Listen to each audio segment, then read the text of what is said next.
$2 million. Just say that out loud for a second. $2 million. You know what? Most people spend their entire lives chasing that number. They sacrifice their weekends, max out their 401k, skip family vacations, and they keep telling themselves, once I hit 2 million, I'm done. I'm free. I'm comfortable. And here's the thing. They're not exactly wrong, but they're not entirely right either. Look, stick with me here. Over the next 17 minutes or so, I'm going to walk you through the real math behind 2 million. The psychological trap that makes even wealthy retirees feel broke. And the one structural problem that quietly turns what should be a comfortable retirement into a stressful nightmare.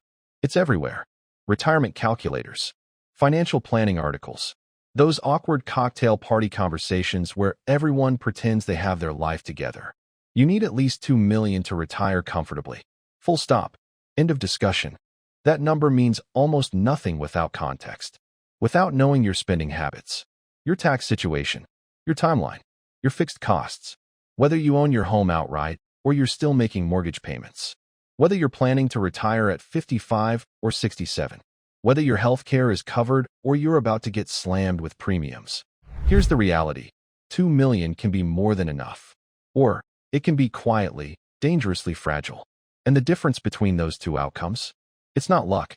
It's not even the stock market. It's a handful of specific decisions that most people don't even know they need to make. Before we dive deeper, if this kind of content helps you think clearer about money, do me a favor and hit that like button. I know it sounds small, but it genuinely helps this video reach more people who need to hear it. All right, let's get into it. Let me ask you something. Be totally honest with me here. When you picture someone with 2 million sitting in their investment account, what do you see? Big house, nice car, zero financial stress, some version of that, right? Because that's the image the number carries. $2 million has this cultural weight to it. It feels like an arrival point, like you've somehow crossed this invisible line from normal person struggling to get by into financially set for life. And listen, that feeling? It's almost entirely a psychological construct. Our brains are hardwired to anchor to round numbers. 1 million, 2 million, 5 million. These numbers feel meaningful because they're clean. They're memorable. And let's be honest, every financial media outlet on the planet has been hammering them into our heads for decades. Wealth isn't a number on a screen. Wealth is income durability. It's your ability to sustain your lifestyle indefinitely without running out of purchasing power before you run out of years. And that distinction between a big impressive number and actual durable income is exactly where most people's retirement planning completely falls apart. You've probably spent 25, maybe 30 years building toward this moment. You've been disciplined. You've invested consistently. You've said no to things you wanted. You've had the anxiety of watching markets crash. You've had the discipline to stay invested anyway. And then you finally hit it. You hit 2 million. A huge percentage of people who hit that milestone still don't feel financially safe. Retirees consistently underestimate how much anxiety they'll carry into retirement. Not because the money isn't there, but because nobody ever taught them how to actually use it. They know how to accumulate. Nobody taught them how to deploy. Retirement isn't winning the lottery. It's a 30-year pay cut that you have to fund yourself. When you were working, income was automatic, right? Predictable. Every 2 weeks, like clockwork, money showed up in your account. In retirement, you become the income source. You're suddenly your own employer, your own payroll department, and your own CFO, all at once. And if you haven't built a clear spending framework before that transition happens, even 2 million can feel like standing at the edge of a cliff with no safety net. That's the illusion we're dealing with here. The number feels like safety, but without the right framework, it's just a number. So let's build that framework. Let me show you the actual math. Okay, $2 million. Let's make this real. The most widely used retirement withdrawal framework is called the 4 Rule. It comes from something called the Trinity Study, basically decades of historical market data that suggests if you withdraw 4 of your portfolio per year with a balanced mix of stocks and bonds, your money has historically lasted 30 years in the vast majority of scenarios. So, 4% of $2 million. That's $80,000 per year. Now, $80,000 a year sounds pretty solid, right? I mean, it's above median household income in the United States. On paper, it feels comfortable. But hold on, we're not done yet. Because that's gross income. That's before Uncle Sam takes his cut. depending on your state and how you've structured things in retirement. And yes, you absolutely can and should optimize this. You're probably looking at somewhere between a 15 and 22 effective tax rate on that income. Let's be conservative and call it 18. That brings your actual take-home to roughly $65,600 per year, or about $5,460 per month. Still livable, right? But we're still not done. Now we need to subtract healthcare.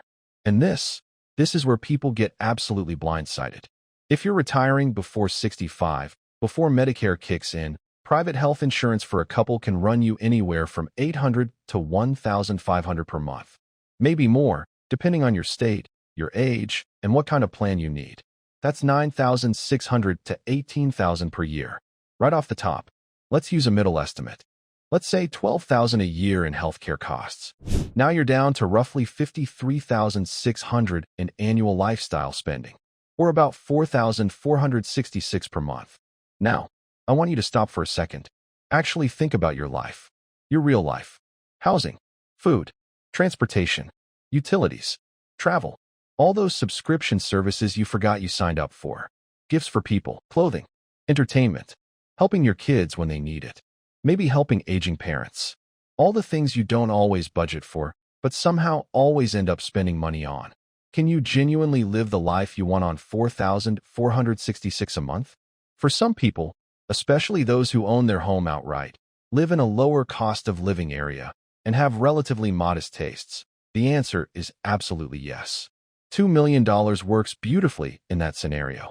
But for people targeting a $90,000 or $100,000 annual lifestyle, especially if you're in a high-cost city, still making mortgage payments, have kids in college, or aging parents to support, $2 million starts to look a lot more fragile than that impressive headline number suggests. That's not me judging anyone's lifestyle choices. That's just the math. Even when the math works, even when you run all the numbers and they line up perfectly, even when every spreadsheet says you're totally fine, a shocking number of people with $2 million still don't feel financially free. And the reason why? It has almost nothing to do with the actual money. The biggest retirement crisis in America isn't a savings crisis. It's a psychology crisis. I've talked to real people, good, smart people, who've hit $2 million, who've done all the math, who've sat down with a professional financial planner, run all the projections, confirmed that yes, the numbers work, and they walked out of that meeting still feeling quietly terrified. Not because the plan was wrong, but because their brain just wouldn't let them believe it. And if you've ever felt that way, if you've ever looked at a number that should feel like enough and still felt this low hum of financial anxiety underneath it, I want you to know something. That's not weakness. That's not you being irrational. That's a completely predictable, well-documented behavioral response to a very specific psychological pattern. Let me explain what's actually happening here. There's this concept in behavioral finance called loss aversion. The short version is this.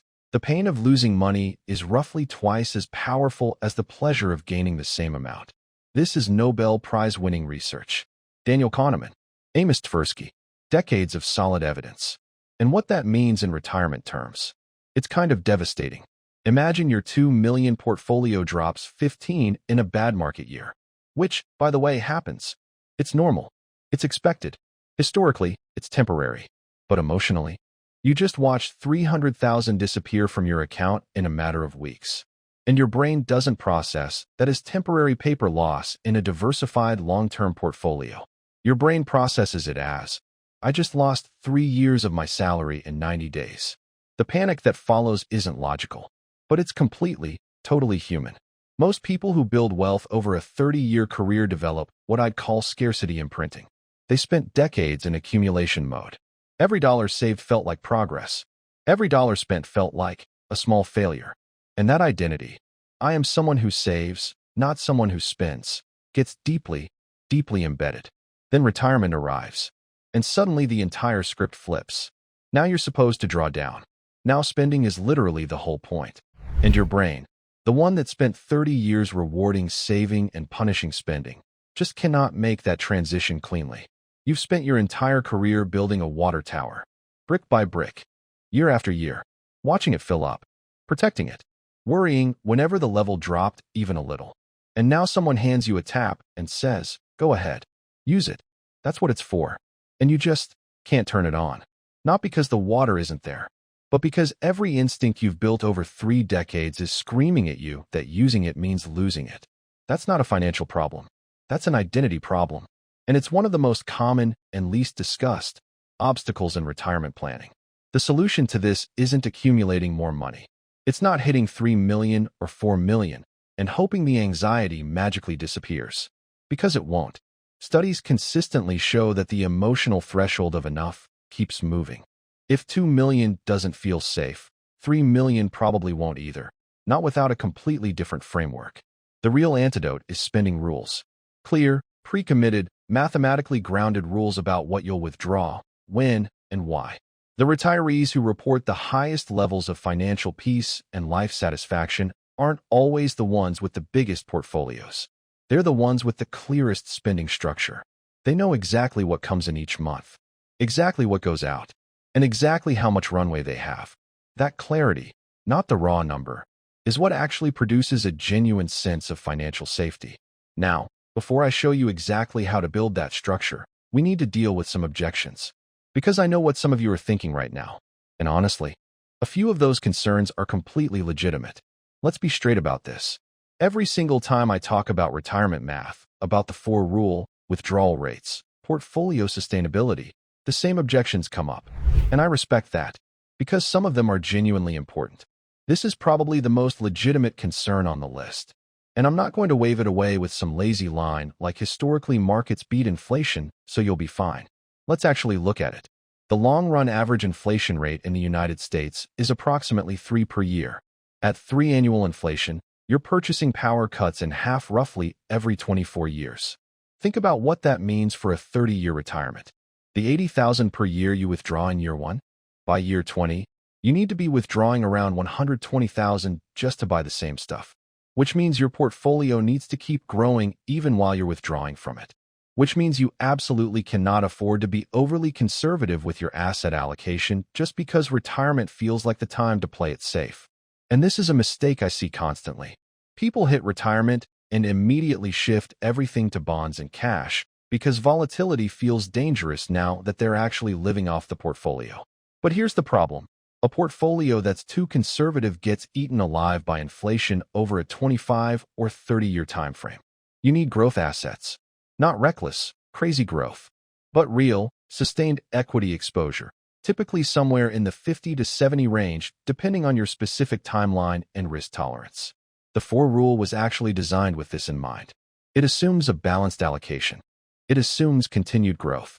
It's not a license to park everything in a savings account and hope for the best.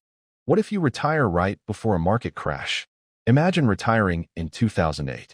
Your portfolio drops nearly 40 in the first couple of years, but you still need to withdraw money to cover your living expenses. This is called sequence of returns risk, one of the biggest dangers in retirement. 2 retirees can start with the same 2 million and withdraw the same 80,000 a year. But if one retires during a bull market and the other during a crash, the second person could end up with hundreds of thousands of dollars less, even if both earn the same average return over time. Why? Because selling investments when prices are down locks in losses and leaves less money to recover when the market rebounds.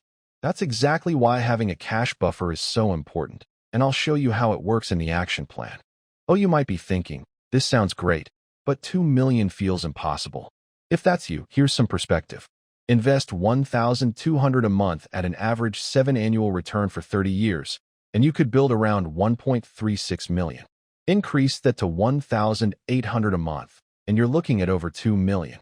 For many people earning $80,000 to $100,000 a year, that's a challenging, but realistic, goal with consistent investing and smart budgeting.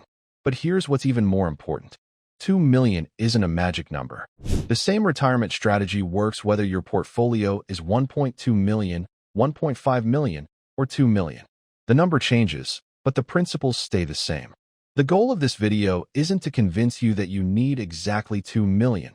It's to help you understand the math so you can apply it to your own retirement target. And if you're finding this helpful, leave a comment below. I'd love to know your retirement goal or the biggest challenge standing in your way. Now, we've covered the numbers, the mindset, and the common risks. But there's one critical mistake we haven't talked about yet. the hidden issue that quietly ruins many retirement plans. And once you see it, you'll never look at your spending the same way again. Now, here's where everything changes. Remember the $80,000 annual withdrawal from a $2 million portfolio? After taxes and healthcare, that usually leaves around $53,000 to $60,000 for your actual lifestyle. But here's the question most people never ask. How did you decide that $2 million was enough in the first place? The biggest mistake isn't the market or inflation. It's something called lifestyle lock-in. Most people calculate their retirement goal based on the lifestyle they have during their highest earning years. As income grows, so do the house, the cars, the vacations, and everyday spending. Over time, those expenses start feeling like necessities. Then retirement comes, and people expect the same lifestyle to be supported by a fixed portfolio. That's where the problem begins. Imagine you're spending $95,000 a year and retire with $2 million. Instead of following the 4 rule, you're withdrawing nearly $4.75 every year. That small difference can dramatically increase the chances of running out of money later in retirement. And the hardest part? By then, those expenses don't feel optional anymore. They feel like part of who you are, which makes cutting back emotionally difficult. Now compare that with someone who has the same $2 million but only needs about $58,000 a year to live comfortably. Their portfolio has room to breathe. They can travel more when markets are strong, spend less when markets are weak, and enjoy retirement with far less stress. That's what real financial freedom looks like. Not having the biggest portfolio, but having the most flexibility. Here's the lesson I want you to remember. Your retirement success depends less on how much money you have and more on how much money you need. And there's one calculation that proves it. Every $10,000 you permanently remove from your yearly expenses is financially equal to adding $250,000 to your retirement portfolio. Why? Because under the 4 rule, a $250,000 portfolio generates about $10,000 a year. So paying off debt, reducing fixed expenses, or avoiding lifestyle inflation can have the same long-term impact as saving another $250,000. That's not motivation. That's simple math. Now that you know the real challenge isn't your portfolio size, but your spending habits, let's look at the practical steps you can take to fix it. Now let's focus on what really matters. The practical steps you can take. Don't base your retirement goal on the lifestyle you have during your highest earning years. Instead, estimate what you'll actually need to live comfortably in retirement. Then multiply that annual amount by 25. That's your target using the 4 rule. If you want an extra safety margin, multiply it by 28 instead. And be realistic. Include healthcare, taxes, home maintenance, travel, and other occasional expenses. An honest number is always better than an optimistic one. This is one of the smartest things you can do. Paying off your mortgage, driving less expensive cars, and cutting unnecessary subscriptions can dramatically reduce how much you need from your portfolio every year. Remember, every $10,000 you permanently cut from your yearly expenses has the same financial impact as adding roughly $250,000 to your retirement savings. That's the power of reducing fixed costs. Market crashes are temporary, but selling investments during a crash can permanently hurt your retirement. That's why it's a good idea to keep 2 to 3 years of living expenses in cash or other low-risk investments. When markets are down, spend from your cash reserve instead of selling your investments. When markets recover, simply refill the cash buffer. It's a simple strategy that can make a huge difference over time. Before you retire, try living on your planned retirement income for 6 to 12 months. This helps you see whether your budget is realistic and makes the transition into retirement much easier. It's far better to discover problems before retirement than after. Many people spend years chasing the perfect retirement number. The truth is, that number doesn't exist. No portfolio can remove every risk. The goal isn't perfection, it's preparation. If your numbers work, your spending is under control, and you've built a safety buffer, don't let fear stop you from enjoying the years you've worked so hard for. At the beginning of this video, we asked whether $2 million is enough to retire. Now you know the answer. It can absolutely be enough, but only if your lifestyle matches your portfolio. Retirement success isn't just about how much money you have. It's about how wisely you spend it. Follow these principles, and you'll give yourself a much stronger chance of enjoying a secure and stress-free retirement. If you found this video helpful, let me know your retirement goal in the comments. And if you learned something new today, don't forget to like the video, and subscribe for more practical retirement and wealth building strategies. Thanks for watching, and I'll see you in the next video.